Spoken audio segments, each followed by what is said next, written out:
Well, welcome everybody. We're so excited to have so many of you here. This is our second annual How the High Sierra Responds to a Changing Climate seminar. Maybe go from the other side, you guys. Yeah, thanks. So I'm Janet Carl of the 350 Mono Climate Action Group, and there's about 100 of us or so that are working to bring climate action. We started here in the Mono Basin, and we have a sister group in Inyo County, Inyo 350. Yay! Many of you are here today. Thank you for coming. So what our goal with doing this today is to just raise awareness of climate science and learn from our wonderful local climate scientists. And we have people from a little bit further afield this year. We have Steve from UC Davis. You'll meet later. So we're hoping you'll learn more about the future of our planet and what we can do to maintain a livable future on planet Earth. So I want to do a couple things. We have a table outside. We do have t-shirts for sale for $20, and all the profits are going to help pay the expenses for our speakers. So please grab a t-shirt. We have a limited quantity, so if you want one, you should get it during the first break. And also we have an email list. If anybody'd like to keep in touch, we only use it for 350 Mono emails, and you can put give us your email. I'd like to give a huge thanks to Deb Main. Deb, you wave in the back, who's our computer wizard, and she's making sure all the technology is working today. We could not have done this without her. And thank you to the Forest Service, ECA, the National Park Service, all the people that work in the building here, and we have this wonderful facility with a super high quality projection system. And thank you, Forest Service and ECA, for letting us be here. Thank you also to the Mono Lake Committee and all the Chautauqua partners. This is an event, part of our annual Mono Basin Bird Chautauqua event, and they've done a lot of help in helping us publicize it. Our speakers are all volunteering to talk to you today, and we have a donation box outside, and all your contributions will go to help them with travel expenses. So we'd greatly appreciate even a couple bucks a person would help. The bathrooms are right outside this side of the building, and the men's is across the lobby, the women's is right here. We will give you some breaks, I promise. And questions, because we're on a really tight schedule, because we had so many fantastic speakers we wanted to get in. We ask that you do not ask questions during the presentation. The speakers know how much time they have. If they finish a little early and have time for a few questions, we will do that. If not, you can ask the questions during the break, and we can reconvene on the patio after 5 and continue the discussion if anybody wants to. But we are on a pretty tight schedule, and we have to control the questions. So please, if you would all take out your phones, including me, and put it on Do Not Disturb, or turn off your ringer, whatever. Put it on vibrate. That would be great. And okay. Any other questions just on logistics before I introduce Caelen? Yeah, Connie. Too high? Let's see. No? Okay. We'll see when the speakers start. I have a loud voice, and I'm used to talking out at South Tufa. So probably I'm louder than most people would be. Okay. Since I have a couple extra minutes, I just want to introduce all our speakers that you'll meet as we go along. We have Jeff McQuilkin from the Mono Lake Committee. Just wave so everybody can see you. Executive Director of the Mono Lake Committee. We have Caelen McQuilkin. You're going to meet her in a minute. Jeff's daughter. Connie Millar, who's a part-time resident of the Mono Basin. And Ellery McQuilkin, Jeff's other daughter. Martha Davis, former Executive Director of the Mono Lake Committee. Steve Sadro from UC Davis. And Dave Herbst from SNARL, Sierra Nevada Aquatic Research Lab. So thank them all so much for being here. So it is my great pleasure to introduce Caelen, who I have watched grow up. And some of you remember her from the March for the Earth in April. She just really rocked the house with her speech for the March for the Earth. So Caelen is going to tell us today about her science project on the Dana Glacier, and she is a student at Leavine High School. Caelen.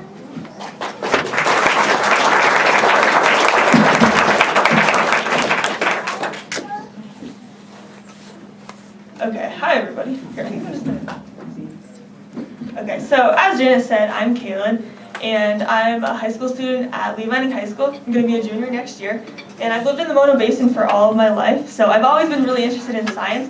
I've done a science fair project for the past 4 or 5 years now. This is the first year I didn't participate in the science fair, but I still did a science project, which is about how the Dana Glacier has responded to our warming climate. So, let me get started. Okay, so first off, a little background on Sierra glaciers. There are a ton of glaciers in the Sierra, but as our planet grows warmer due to climate change, many of these have lost both area and volume, have either stopped moving, and some of them have disappeared altogether. So in 2008, there were 1,719 glaciers and snowfields, but only 118 of them were truly moving. And I can guarantee that today there are even less that are actually truly moving. So some of our prominent local glaciers are the Lyell Glacier, the McClure Glacier, Caelen Glacier, and the Dana Glacier. So here's a little repeat photography of these glaciers. Here is the Lyell Glacier from 2016. Here's the McClure Glacier from 1903 to 2003. Here's the Caelen Glacier from 1903 to 2004. Okay, so here's a little Sierra glacier history. John Muir first noted glaciers in 1871, later reflecting, thus the snow flows fast or slow in grand beauty-making glaciers. But glacier retreat began in the 1920s, and then Yosemite National Park Service began doing annual glacier surveys in 1931. And then some prominent glacier studies have been done in the Sierra. 2 notable ones were, one was done by W.B. Robb and some others in 2006 for USGS, and another was done by Hassan Basajic in 2008 for his thesis. Okay, so I wanted to study glaciers in general because they're a really important way to track our warming climate and understand the rate at which our planet's warming. But I decided to focus on the Dana Glacier in particular because it's an important Mono Basin glacier that is really close to home for me. So here's some repeat photography of the Dana Glacier from 1883 to 2004. Okay, so just to orient everybody, here is the Dana Glacier with this red arrow, and then some other Mono Basin glaciers that may not be moving anymore but are pretty prominent here is the Coit Glacier, here's the Gibbs Glacier, which is pretty small now, it's not actually moving, and then here's the Caelen Glacier, and then there's the North Peak Glacier. So the goal of my project was to find the volume and area loss of the Dana Glacier from 1883 to 2013. So the first step in my procedure was I hiked up to the Dana Glacier, and using a high frequency GPS, I measured the moraine because in 1883 that is where the glacier reached to. So that was going to help me get a better idea of the area of the glacier in 1883. And then I also took detailed pictures of some key features on the glacier, such as the moraine, the bergschrund, and then just the glacier in general. And to find the surface area loss, I used historic photos of the glacier to reconstruct a trace of the glacier in Google Earth. And then to find the volume loss, I reconstructed the glaciers in 3D in ArcGIS. So here are some pictures from my expedition. My dad and I went up in November, so it was pretty snowy, so we actually had to use crampons and ice axes to get up there. So there's that. And then here is a picture taken from Israel Russell's perspective in 1883, but since it was so snowy, the change doesn't look very dramatic. But I can guarantee that if there wasn't snow, it would be pretty dramatic. Here's the Dana Glacier covered in snow. And then there's me measuring the moraine with the GPS. Okay, so for area loss calculations, I used historic photos, and I used a lot of the key landmarks that have stayed the same, such as marks on the head wall and stuff, to help me accurately trace where the 1883 glacier reached. So for example, you can see that in this 1883 photo, there's this little shelf that snow collects on, and then the part I circled in purple is a water stain right under this pale granite. You can see it's the same, and then this yellow line is a shelf going off that stays under the paler granite. So you can see that these similarities, in this case, help me trace where the glacier reached up to on that section of the head wall. Another example here is some other landmarks you can see that here are these 2 little chutes coming down, and then it makes sort of a backwards N. You can see the same thing here. So that helped me trace where the glacier reached up to in 1883. Okay, so here are my outlines I made in Google Earth. here's the 1883 glacier in 2013. The 2013 trace was really easy because there were already really good aerial images of it, which I just traced. So then after that, I used the program to calculate the areas and subtracted to find the difference. So here's my results. I found out that in 1883, the Dana Glacier was 230,274 square meters, and in 2013, it was only 74,963 square meters. So this means that it actually lost 155,311 square meters of area, and that is a 66% area loss. So in other words, from 1883 to 2013, only 34% of the original area remains. And you can sort of visualize it in this picture. This is where the glacier used to reach to, and that was it in 2013. So here's a little visualization of it. Here it is in 1883, and then 2013.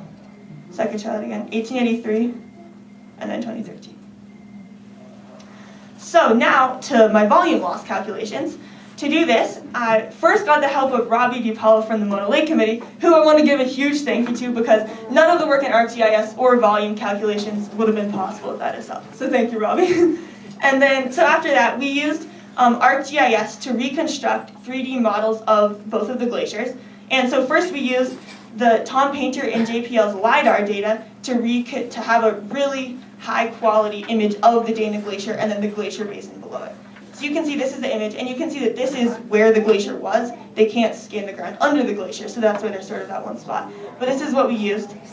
So then here's our reconstruction of the 1883 glacier.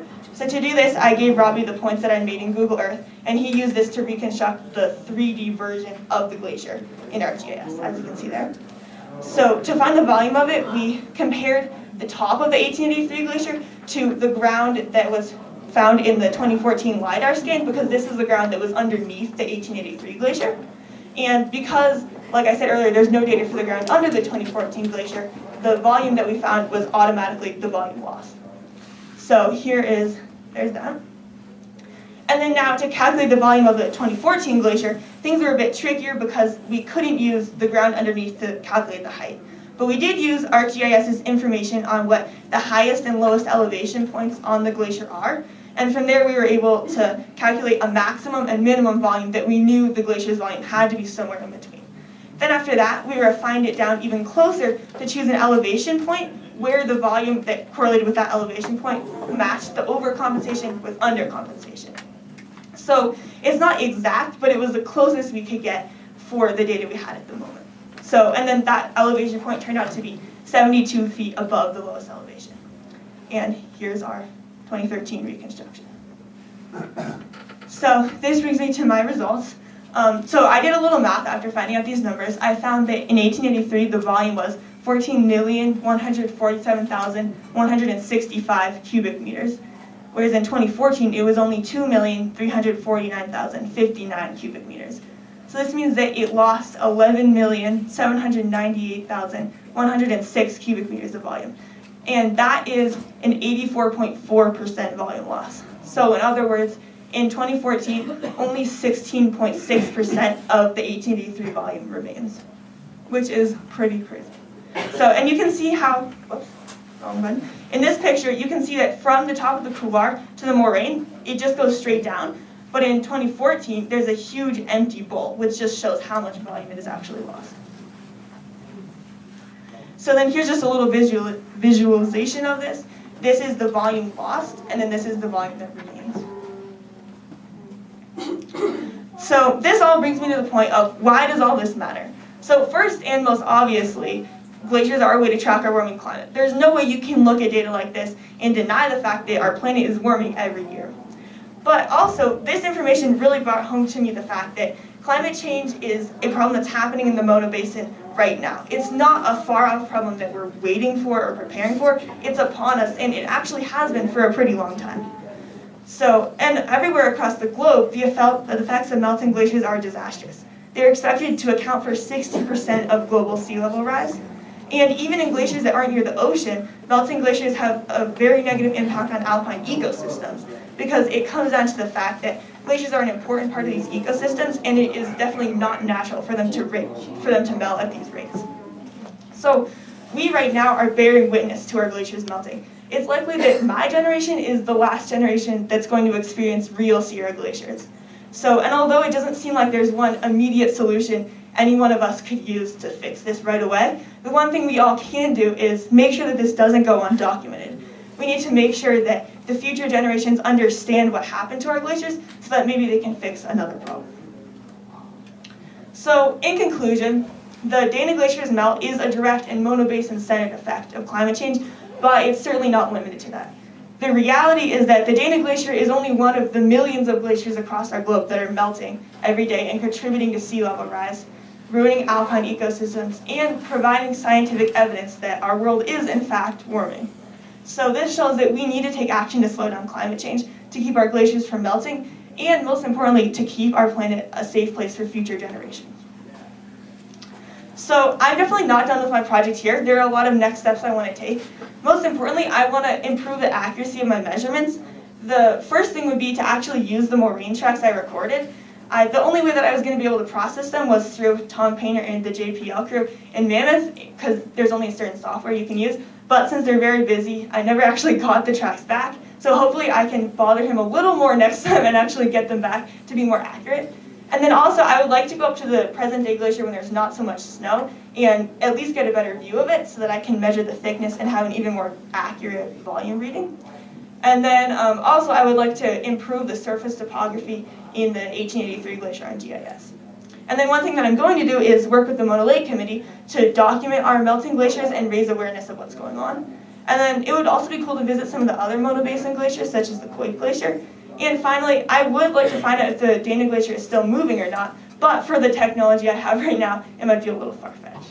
That's it. So thank you to everybody for coming to listen today.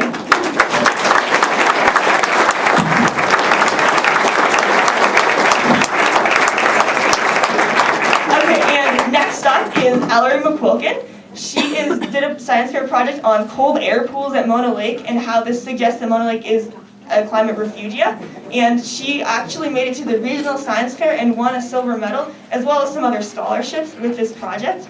But that isn't it. Last year, she actually went to the state science fair and won second place in her category. So she's pretty cool, and most importantly, she's my older sister. So,